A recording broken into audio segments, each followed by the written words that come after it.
Hello, and welcome to Sobercast, where we provide AA speaker meetings and workshops in podcast format. We're an ad-free podcast, and if you enjoy listening, please help us be self-supporting by visiting Sobercast.com, look for the donate link, and drop $1 or $2 into our virtual basket. We hope you enjoyed the podcast. Have a great day.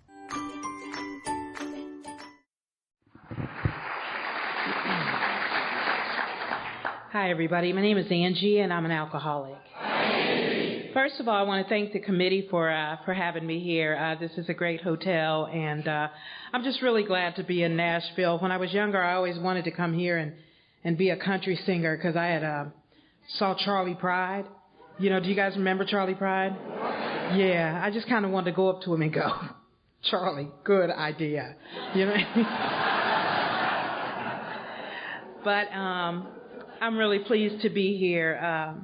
And always glad to come and be with people that I love and I respect and speakers that I heard when I was just a baby in this thing. And, you know, that you guys got some dynamite speakers this weekend, and I'm really glad to be here. Cliff, it's always a pleasure to see you, and I'm excited about hearing you. And Bobby C. is my brother in this process, and Lou and Linda have been like my parents, and I've kind of watched them and kind of just learned a lot from people. But I'm really, like I said, I'm really, really pleased to be here. I will tell you that I, for many years, have worked on this fear that I've had of speaking in front of a lot of white people. So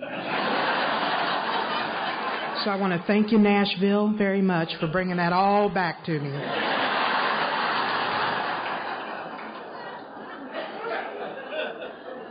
I want to say hi to my brother and my sisters, power to the people. We can have our own little meeting later on if you'd like. I love Alcoholics Anonymous, and the buck stops here for Angie. You see, I have nowhere else to go but here. And I don't know that I'd want anywhere else to go. But I have been properly horrified and thoroughly convinced that I'm an alcoholic. And that when I put alcohol in my system, what happens to me doesn't happen to my brother. My brother drinks a beer and he goes to work. And I drink a beer and I'm on the evening news. And that's the difference between he and I. I am originally from Greenville, South Carolina, and thank you. Some of my relatives here. Yeah, thank you. Good seeing you, sis. And back home we lived on a red clay road in a little white house, and we got our water out of wells, and we went to church every Sunday. Life was extremely simple. It was very, very simple. I have a brother that's older than me, and I have a sister that's younger than me. And I'm from a family of Baptist ministers. And all we did was go to church. And I'll tell you what, when I came into AA, I had a huge problem with the God concept. Especially, you know, I was kind of cool with it until the basket passed. And I thought, here we go. Just like I thought. Just like church. And, but I had flaming red hair and freckles growing up, and nobody else in my family did. Imagine that. And my brother, you know, brothers, you gotta love them. And he told me that I looked the way that I did because the mailman was my daddy. So whenever I would see the mailman, I would go, Daddy! And I would run up to him, and he'd put his arms around me and pat me on my head and tell me how cute I was. And thank God for Alcoholics Anonymous and the steps and the book and sponsorship. I found out that kind of turned out to be a little pattern for me, actually, that if you just put your arms around me and pat me on the head and tell me how cute I was, we were basically married. You know, and then 6 months down the line, I'm going, what'd you say your last name was again? So my dad, he was traveling back and forth. He had got a job transfer, and we're traveling back and forth, and he finds us a place to live, and he also found him a girlfriend, and he moved with her, and that left my mother to raise my brother and sister and myself. And I will tell you that when I first got sober, my mother was my biggest resentment. I really, truly felt like if she would have treated me the way she did my sister and brother, that I would not be in the predicament I'm in called alcoholism. That surely things would be different if she would have just treated me differently. But, you know, I talk about that, and My mother is suffering from mental illness, and she doesn't believe in taking medication. And my mother's having a rough time. And I'm really thankful for Alcoholics Anonymous because what you guys taught me was how to be there for my mother. That my mother's got her own set of problems that really don't have anything to do with me. And that I'm to be there. See, it's easy for me to go to meetings and empty ashtrays and clean off tables, but can I be of service to my mother in her time of need without expecting, because she's my mother, to do certain things for me? And my mother told me something in her moments of clarity. She told me that when the nurse gave me to her when I was a baby, that the nurse said, "You look out for this one because she's going to touch people's lives." She said, "I knew what they were talking about when you were drinking because you most certainly touched our lives." She said, "But I have no idea. I had no idea what you're doing now." My mother got to come and hear me, speak and can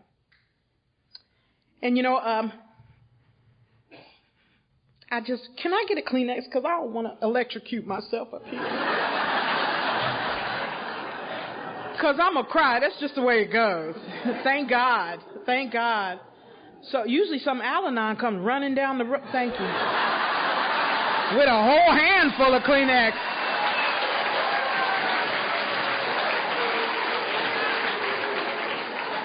Thank you very much. Oh, yeah. Come from nowhere. Flip out a box. Thank you.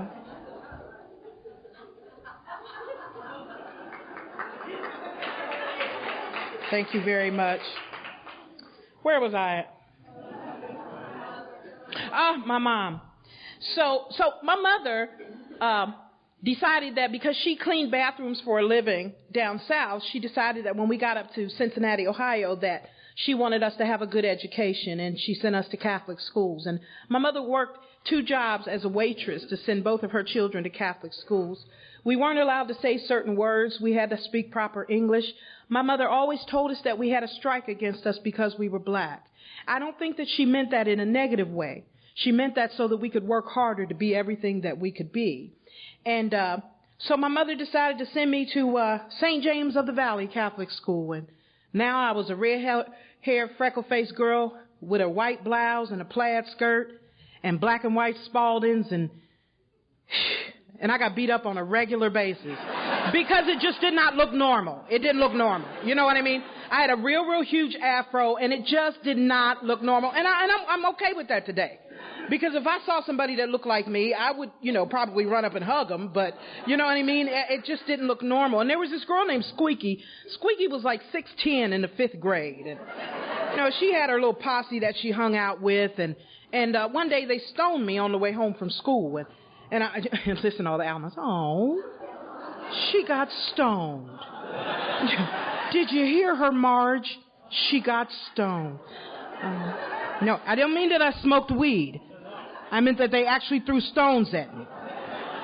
And so I ran in the house and I told my mother, I said, "Whew, I'm glad I made it in the house, Mama. They were stoning me." And she goes, "Angela," and I knew when she sounded like this, it was always problems. She said, "Angela, at some point you're going to have to learn how to stand up for yourself. So I want you to go out there and you stand up to Squeaky. Or you stay in here and get the butt whooping I'm going to give you." And I knew what my mother's butt whoopings felt like. I only knew what Squeaky's appeared to be. And so I went outside and I told her, I said, "My mother said I'm supposed to fight you." And she said, "Well, come on then." So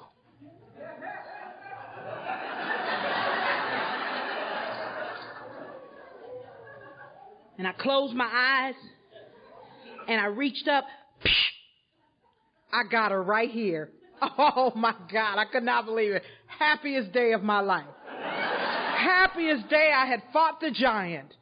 Happiest day of my life. Now, I will tell you that once I hit her, she never budged. So I remember looking at her going, "You about to kill me, ain't you?" So she gave me the big beat down. But what I realized was I got this thing called alcoholism that makes me forget what I'm supposed to remember and remember what I'm supposed to forget. And I didn't remember the fact that she beat me down, but I most certainly remember the fact that I hit her. And from that point on, I became a boxer.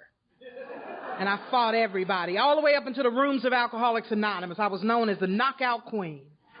I fought every single But you start working some steps and talking to your sponsor, and you have to get honest. And they called me the knockout queen because every time somebody hit me, they knocked me out. So that was the story of my boxing. And my mother had got a job working for a company called Avon. And on my 12th birthday, she came to school and picked me up and took me to our first home because we were in the ghetto when we moved there. And she took us to our first home, and it was in an all-white neighborhood. We were the first African-American family to move into this part of the neighborhood. And so from 13 to probably 19, I wasn't even black. I listened to Bob Seger and the Silver Bullet Band, and my favorite girl group was Heart. And the first concert I ever went to was Led Zeppelin in 1979. And I remember I was at the Ted Nugent Foreigner concert, and Foreigner was, you guys remember that song? Feels like the first time. Man, and I was standing in that Coliseum, and Foreigner was singing, it feels like the first time. And I remember looking around thinking, I'm the only black person in here. It feels like the very first time. I said, I am a legend in my own mind. And from that point on, things changed for me. And the weird thing about alcoholism is, when I looked at you, I know that you thought I was black, but I thought I had a secret because you really didn't know that I was white. So I was the smart one. And that's why I don't drink. So I hung out in this all-white neighborhood. I hung out with these 5 girls. And 5 white girls, and I could not believe it. Their parents told them, Rebecca, your father and I have been talking, and we feel as if you're going to drink. We would like for you to do it at home. And I remember looking at them going, what did you say? Rebecca said, we can drink at home. Our parents don't want us to drink out. And I thought, my God, that is the closest family I have ever seen in my life. I mean, you just go in that, you know what I mean? I remember going, home to my mother going, you mind if I have a beer? And she just hugged me and said, not in this lifetime, dear. And I hung out with these girls. And, I don't mean any disrespect. I'm a member of Alcoholics Anonymous, but, it's some drugs in my lead. Shoot me. And if you don't like, my story, where's B? Raise your hand, baby. Tell her. Don't tell me. Tell her. So it's a couple in there, but they told me to tell my story, and that's what I'm doing. But I, smoked a little marijuana. It wasn't, couldn't deal with that, smoked it, ate everything that was in the freezer that had been there, that'd been there for about 20 years, you know what I mean? And trying to convince people of how fresh it was, and, did a little acid. It got me a mental health diagnosis. And, but I have to tell you guys this. My friend Rebecca gave me these 2 little pills one night, and she, told me to take 1, but naturally I took 2. And she said that things were going to get colorful. She said things were going to get real pretty. And I love pretty things. So we're driving down the road, and they decide that they would like to get something to eat. And I'm driving. And it was a very interesting trip. And so I pull into the drive-thru, and it really begins to take effect. And so they told me to go up to the little yellow box. And I went up to the little yellow box, and somebody starts talking. I was appalled. I could not believe it. What you want? What you want? That's what he asked me. What you want? No, what do you want? No, keep asking me what I want. What do you want? I'm trying to figure out how they got his little butt in there. You know what I mean? Right. So I'm struggling with this. I'm struggling with it. So me and him arguing back and forth because I figured he was only about this big, I could take him. You know what I'm saying? I said, now I might not be able to beat up a lot of people, but I could take him. You see what I'm saying? And I told him that. You know, keep asking me what I want, little man, and I'll see you at closing.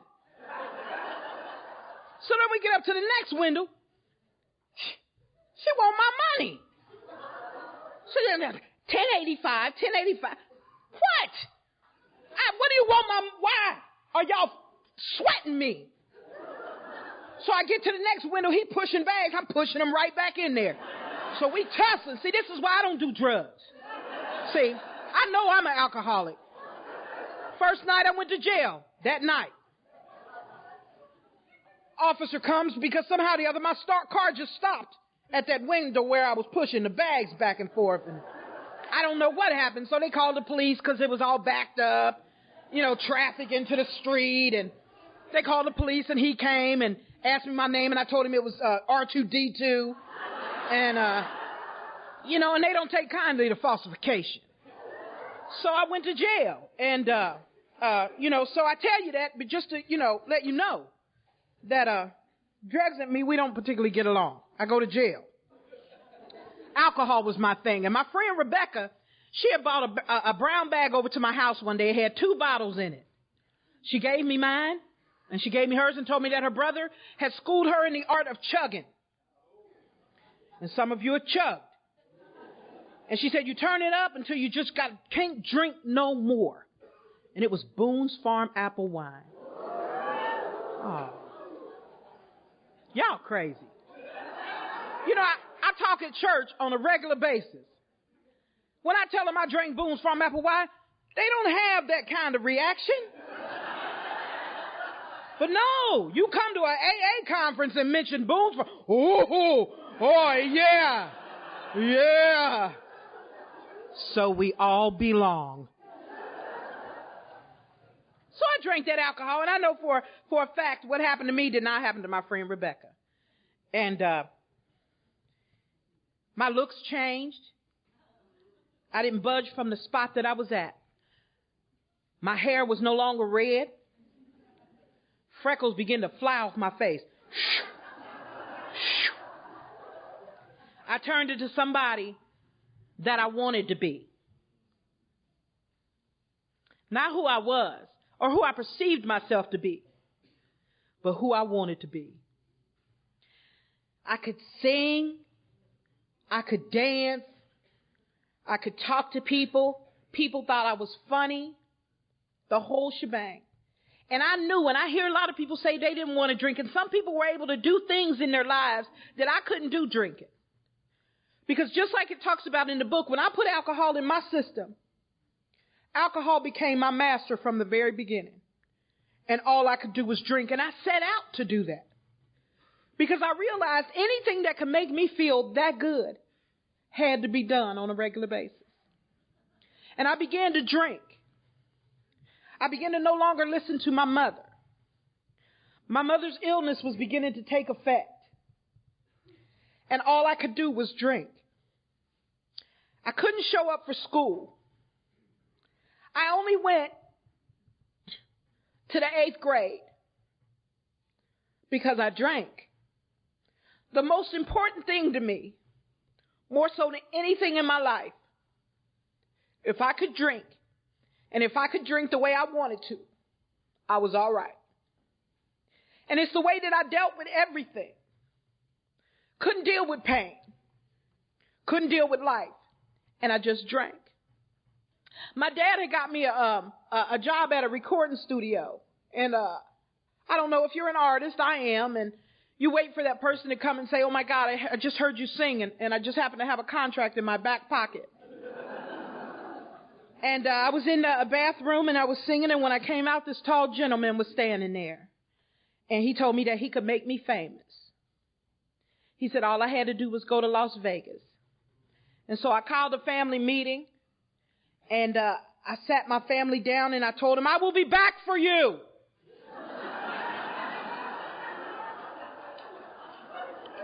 As soon as I get my Grammy, I shall be here. My father kept things real simple. He just looked at me and said, something is wrong with you. He kept it real simple. My mother said, Angie, please don't go. And my little sister cried. She said, I don't want you to go. My father said, let her go. Let her go. And I left with this man that I knew absolutely nothing about. And at the age of 18, I was singing in casinos in Las Vegas. A young girl making a lot of money, opening up for some of the biggest stars, and having the time of my life. Drinking from sun up to sundown. But something amazing began to happen. See, I began to drink and not remember stuff. And I believe before I got to AA that if you drank and you didn't remember what you did, you had a real good time. I had no concept of a blackout until I came to AA. I'm a blackout drinker. I'm a woman who has woken up in Rosedale, Virginia, after having been in Cincinnati, waking up with a moose hanging over my head, snow on the mountains, some white woman coming in an apron asking me, what do I want for breakfast? Some guy named Bubba coming in, going, I love you.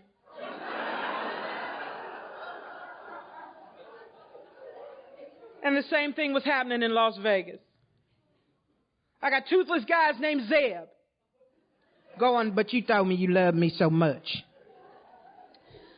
And I said, you know, Zeb, I do believe that I told you that, but that's not true. And so I began to drink, and you know, I started blacking out, and I just couldn't get it together. And I began to lose jobs, and I began to get blacklisted. Because, see, I didn't hear until I got to Alcoholics Anonymous that the first drink was the problem. See, what I always heard was, maybe you shouldn't drink wine. Don't smoke weed before you drink beer. Smoke it afterwards. Drink light beer and lose weight. Drink 3, stop at 3. 3.5. But nobody ever told me until I got to Alcoholics Anonymous and I began to listen to speakers and I began to listen to people talk. See, I'm the kind of alcoholic that when I got sober, man, I listened. I was too scared not to. Because if I didn't know anything else when I got to AA, I knew that I was an alcoholic. And this gentleman became abusive. And he started beating me up on a regular basis. And my parents, they asked me not to go, but I went. You see, because I was searching for that getting famous without having to do any work for it. I wanted to be famous, but I didn't want to work for it. And when that gentleman said that he could do that for me, I left with him. He could have had 10 bodies in his trunk. All I cared about was that one day I was going to be famous. And I became famous in Las Vegas, but not for what you think. Not for what you think. This gentleman had a heroin habit and introduced me to shooting heroin intravenously. One night he came and told me that he needed me to drive. He was going into the store to get cigarettes, and I drove him to the store, and he went in and he shot and killed the owner and robbed him. And when he came out, he had blood all over him. And I said, what did you do? He said, just drive.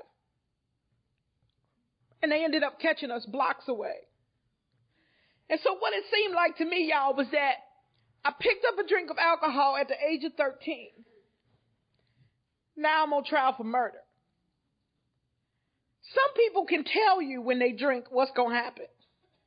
I can't tell you what's going to happen. I'd like to be able to tell you what's going to happen, but I can't tell you what's going to happen. So I sit through this trial, and I listen to this man's family tell me what type of person I was. And it didn't even seem real to me. Then his daughter talked. It just didn't seem real. Because when I drank alcohol that first time, I no longer had a call or a shot on my life. I never once after that point was able to say what it was that I was going to do. This gentleman is still in jail as we speak. And here I am in Nashville at an Alcoholics Anonymous conference. Now, I don't know.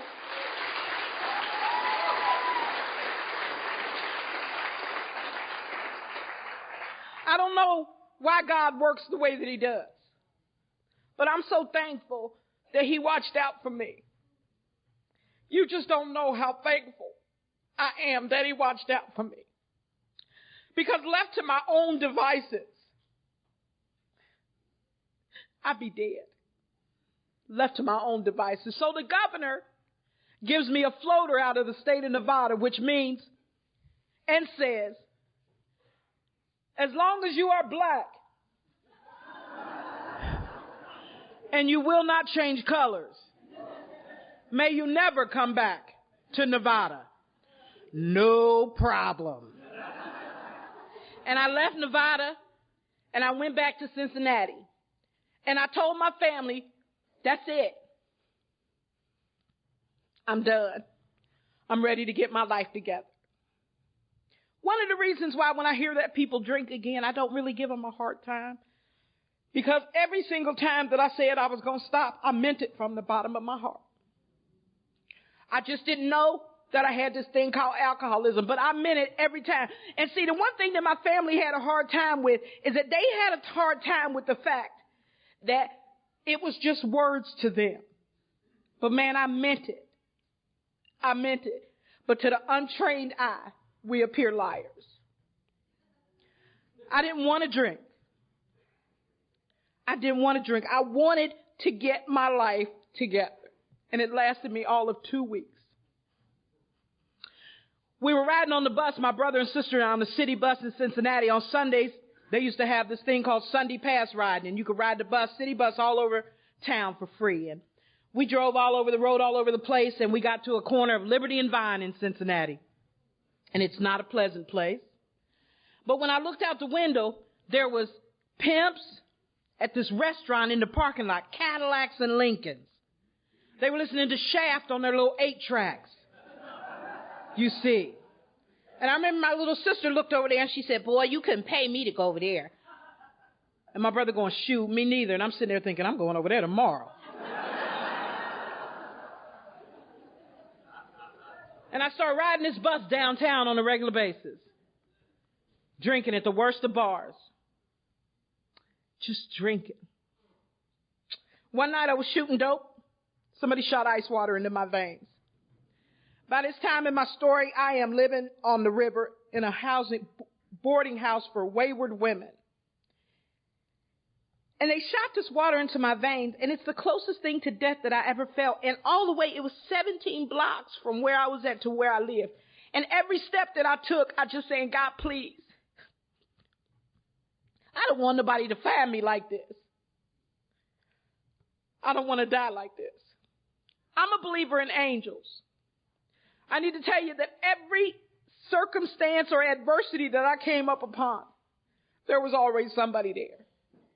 And I get down to this house and there's this little blonde woman standing there and she sees me. I'm sick and I'm sweating and she says, you do not have to keep living like that. She went up to my room with me and she put a washcloth on my head and she began to tell me of her drinking. And she asked me if I would go someplace with her. And at that time, I would go someplace with anybody. She took me to my first meeting of Alcoholics Anonymous. It was in a clubhouse, and it was a nice day, and it was about 200 Harleys parked out front, and a whole bunch of white people with white cups, and I thought, well, this is going to be one heck of a party right here. Bikers and white cups, that's all I need. And the clubhouse is called Oak Street. And I'm walking up the sidewalk and everybody's saying welcome. And I thought, and they friendly too. Everybody said welcome, welcome. And then I'm getting ready to go up the steps. And this big biker guy grabs me, picks me up. He goes, welcome to AA. My name is Squirrel. And I said, man, if you don't put me down. And why they name your big butt Squirrel? And she took me into this room in Oak Street, and she said, some guy's getting ready to tell his story. I said, okay. So I sat down, and people began to gather in, and weird. They all gathered, and it seemed to me like they all, rose and sat like a choir. And I thought, well, now this is interesting. Then they prayed. I said, goodness. They pray here. Then some guy got up and told his story. I was appalled. I could not believe that he was telling y'all his business like that. I couldn't. I mean, I thought that was the worst thing. And then y'all bust out laughing. Like, everything he said. And I thought, they just laughing at this man and he don't even know it. So I felt so sorry for him, So he talked about sleeping on the bridge. So I killed my wife. And I said, man, these white people crazy. You be afraid, sister. So afterwards she says, we go and thank the speaker. I said, well, good, because I got a couple questions I want to ask her. So I get up there to him, and he reaches his hand out, and he goes, you welcome. Welcome to Alcoholics Anonymous. So I pulled him close to me. I said, look here, brother. You know your buddy's laughing at you, don't you? He goes, excuse me? Say your buddies. All these people that bought tickets to come and see you. They all laughing at you, man. They ain't your friends. And he goes, oh, sugar baby, you just come back. I said, oh, no, you keep coming back. I just heard your story. Now, I don't know much about this, but it's kind of clear to me that you might need to be here. So I stayed around Alcoholics Anonymous for a little while, not really ever quite believing that I was like you. I had some issues, true enough, but, the big A word, I didn't know about that. So I stayed around AA, militant, mad, everything was because I was black. If you didn't get my coffee on time at the coffee bar, I'd be standing in the middle of the coffee bar going, it's because I'm black, ain't it? That's why I can't get my black coffee, because I'm black.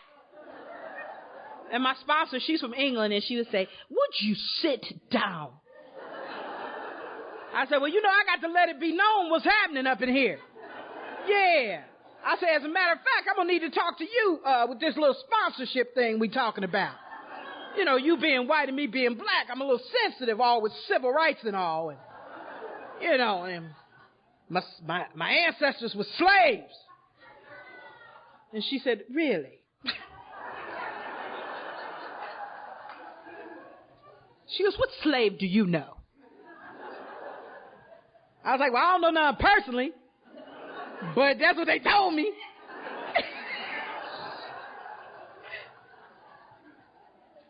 She said, I'll tell you what you do.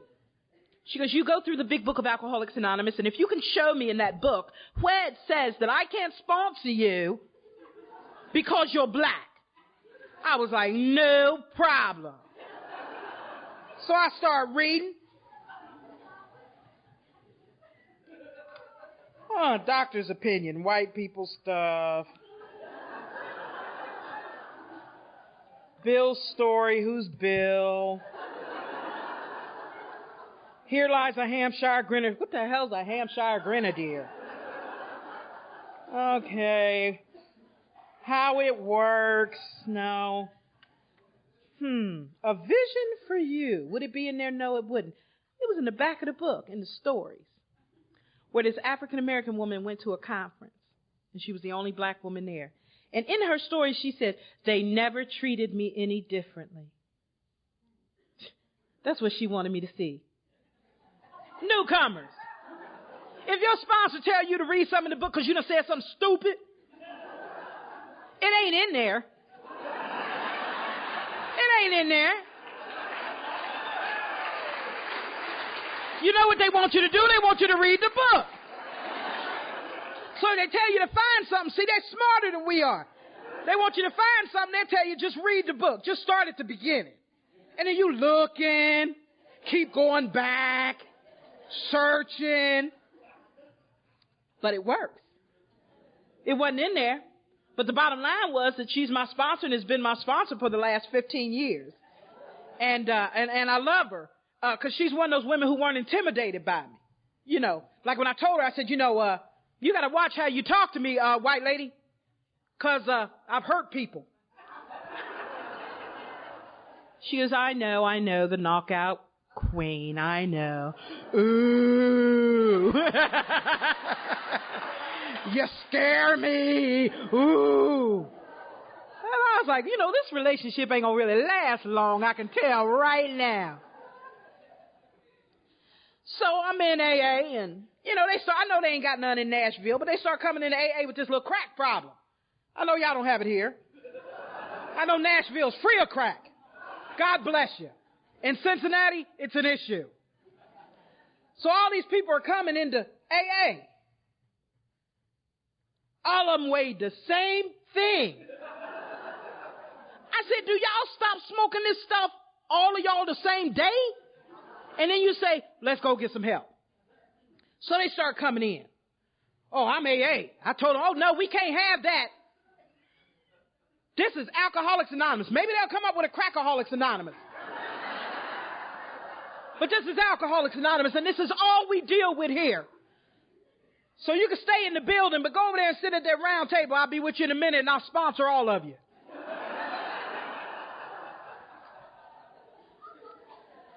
And I was brutal. Brutal. They wanted to go to the bathroom. I said, hey, their eyes was like this.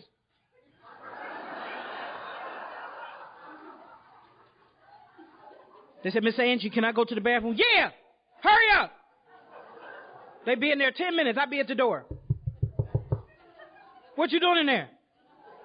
Come on out now. You're going to use. Come on out. And I'm telling you this to tell you this. I'm telling you for a reason, because what I've learned in my sobriety is that anytime I stand in judgment of any person, place, thing, or situation, that I've just wrote my meal ticket to experience it on some level in my life. And I was so mean to those people. But see, instead of trying to explain to them what Alcoholics Anonymous was, I explained what it wasn't. And thank God for the old timers. When I came in, when in the last 6 months of my using and my drinking, that all I could see was just those. Thank God for those old timers that talked to me and explained to me singleness of purpose, as opposed to dogging me in a meeting. I'm so thankful for AA the way it was when I came in. When the only requirement for membership was a desire to stop drinking. And if you had that desire,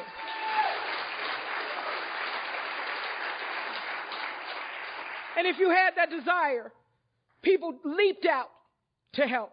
Because see, I got sober June the 20th, 1991. And I'm here to tell you that when I was out there, because I didn't stay in when I came. Here's the tricky part, newcomer. Here's the tricky part about alcoholism. I stayed around AA on some level, knowing that I had some drinking issues, but never would I ever say that I was an alcoholic, because you see, I was raised up with Mr. Trouble back home. Mr. Trouble drank, and they carried him home at the end of the night. My daddy would tell me, Mr. Trouble's an alcoholic. You see him with the brown jacket on, dirty, drinking out of a bottle, that's an alcoholic. So when I came to AA and you guys told me that you were alcoholics, that's how I visioned you. Like at one point, all of y'all had on trench coats, I guess. But I only knew what I knew. So I'm not quite believing it. And one day, wasn't a cloud on the horizon. I was sitting at the meeting and decided that, you know, it happened in 30 minutes. I decided that I had been here long enough and surely somebody could use my seat. And I called my sponsor and I thanked her for the sponsorship university that she went to, and told her that I was going to leave AA. And it wasn't that I was going to drink. It's just I didn't need to come no more. So I took my big book, and then I realized, since I had been coming to meetings telling y'all that I was here, that surely you want to know if I was leaving. So I went to the Wednesday night 8:30 meeting, and they asked if it was any AA-related announcements.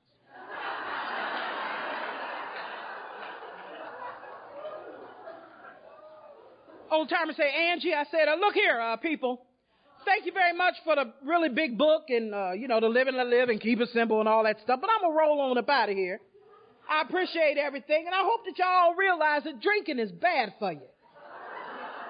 Then this old timer, you know how sensitive they are. He going to stand up and say, well, get out of here then. There's people trying to stay sober. You get out. I said, daggone, man. Okay. And I left. But what I realized, see, y'all was talking about God was using you as an instrument.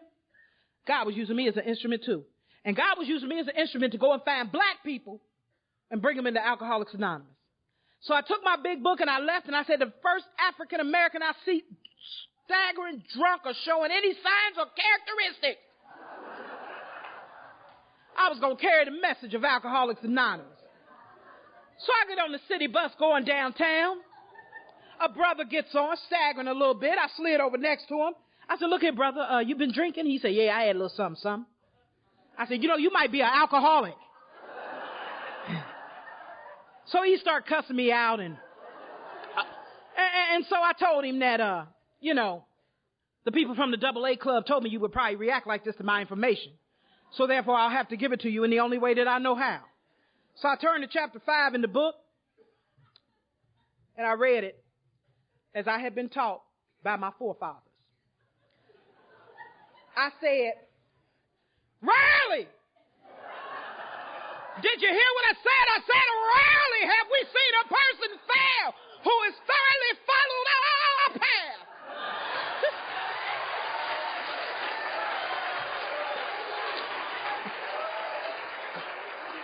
I said, those who not recover are constitutionally incapable of being honest with themselves.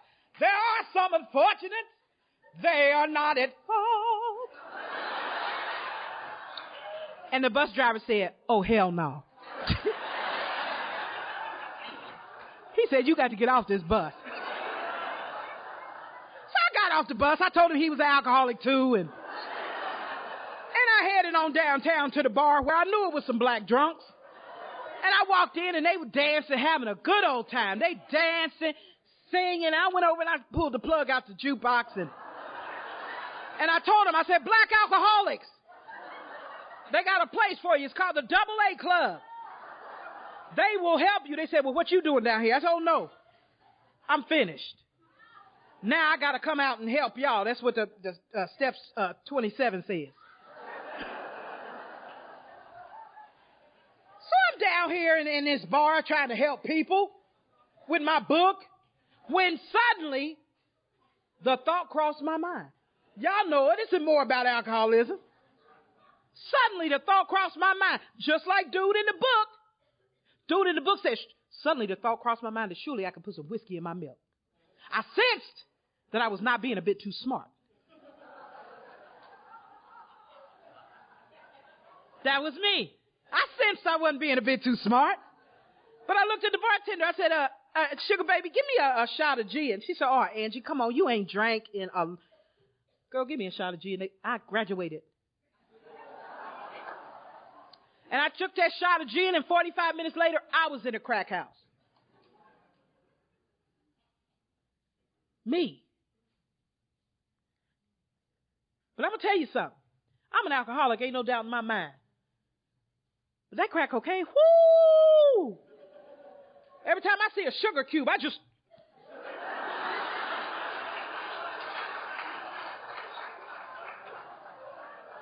And I came back to AA June the 20th, 1991, and I was looking like the club.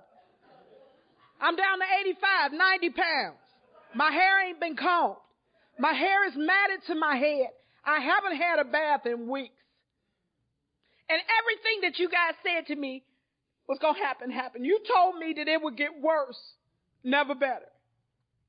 And I came back properly horrified and thoroughly convinced that I can't drink.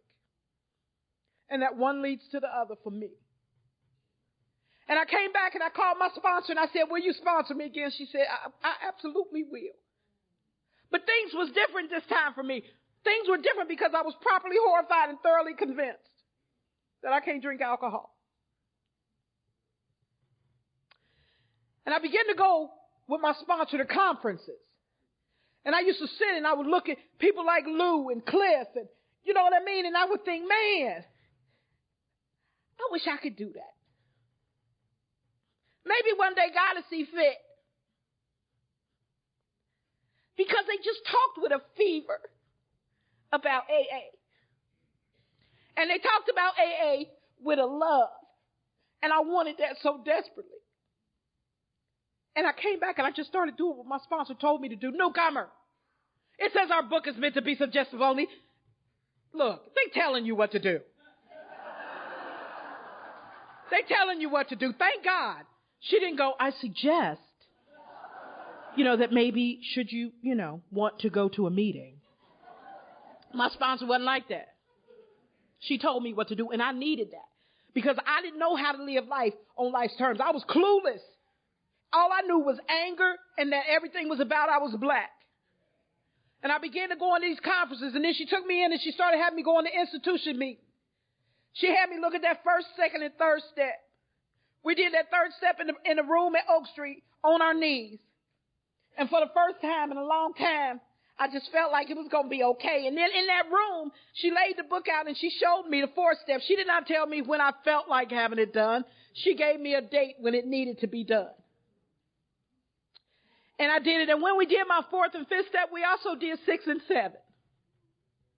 She told me, I don't want you to work on nothing. Don't you work on nothing. I want you to say this prayer every morning when you get up. And every day today, I still say, my Creator, I am now willing that you have all of me, good and bad. I pray now that you remove every single defective character that stands in the way of my usefulness to you and my fellows. Then she had me make this list. The list. And if you knew, do this stuff in order because I'm telling you, you do it out of order, you might get a beat down because I went to my sister because I had stole all the meat out of her freezer and set up a meat stand. And she beat me up. So when I got out the hospital, I started listening to my sponsor. And I began to make those amends. And let me tell you, I had a daughter and a son in that process also, who I gave up for adoption. I had my son in prison. And my parents came and got him. And they said that they would raise him. And I had a daughter that I gave up in another state.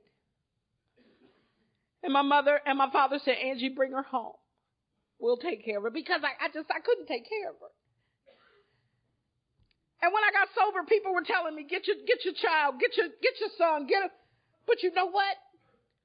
For the first time, I knew that I had to make a decision that wasn't based on me. And I said, I'm not going to get him. I'm going to leave him with my parents. And at 3 years sober, my parents told me that they would like it if I would not come around, so that my children would not be confused. And I said, yes. I said, I won't come around. But y'all, I have to tell you, I was at my kids' soccer game. I was at my son's basketball game. And I was dressed in disguise, but I was there.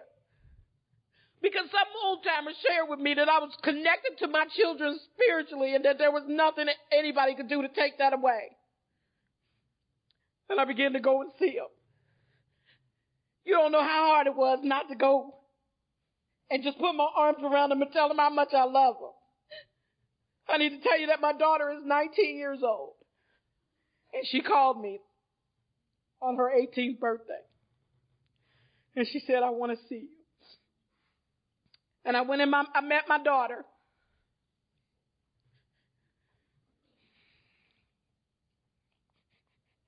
And I was able to clean off my side of the street with her. I was able to tell her how much I loved her. And it wasn't that I didn't love her. I gave her up because I did. My son called me on his. Oh, yeah. And my daughter's dating a white guy.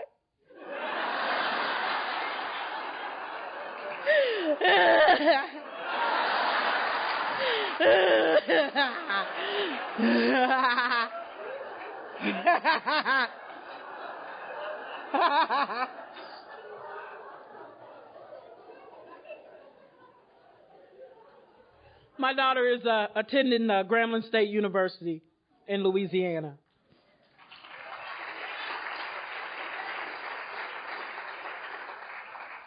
And my son, he wants to be a rapper. But he's going to the School of Court Reporting, and he's at the top of his class.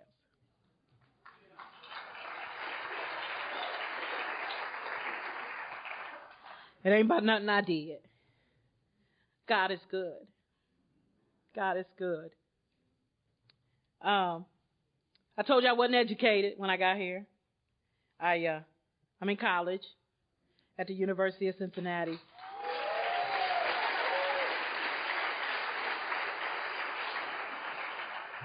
I got 4 more classes and I graduate.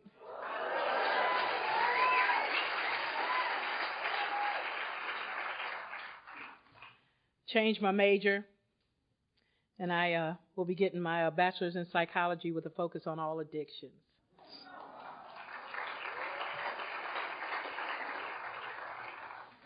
And my life is great, you guys. Nobody could have told me. If you'd have told me that I'd be where I am right now, I'd have never believed it. I'd have never believed it. To be a part of this thing. That's why I tell you that the buck stops here for me. You guys get me. You guys get how I think. You just get me. Nobody else gets me the way that you do. When they called me and asked me to speak at the International, blew me away. Dude called from New York and he said, we just heard your CD and we'd like for you to open up at the International Convention. And I thought it was my friend Tony, so I was like, man, quit playing on my phone, man. I said, Tony, don't call me no more. And he goes, ma'am, this is so-and-so from World Services. So I figured I better go in my bedroom and look at the caller ID. And I did, and it said New York. And I was like, oh, dude, my bad, big time. I said, what you want, man? And he said, we want you to speak to International. I said, do you know who you're talking to? He said, yeah, I know who I'm talking to. And I went and I spoke, and it was a life-changing experience for me.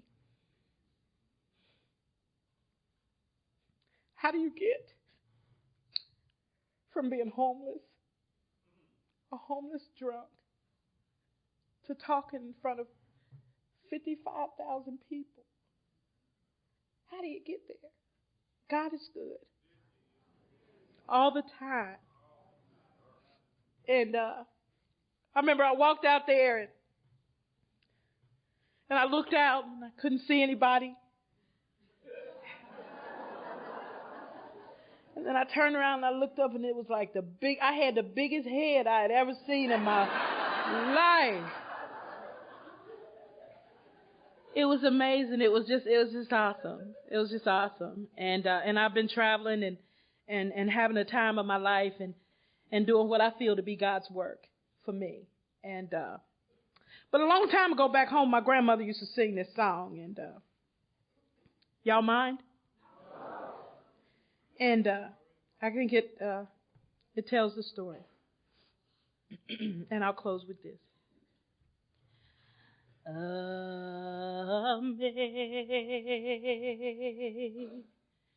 Amazing grace, how sweet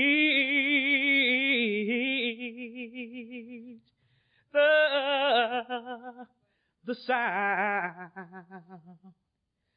that saved a wretch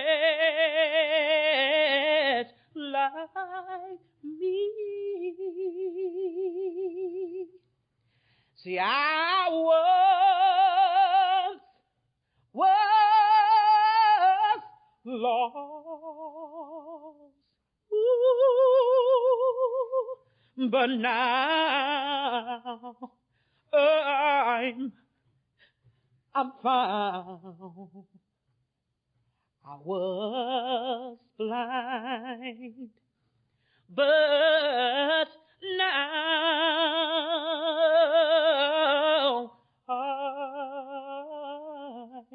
I see. God bless.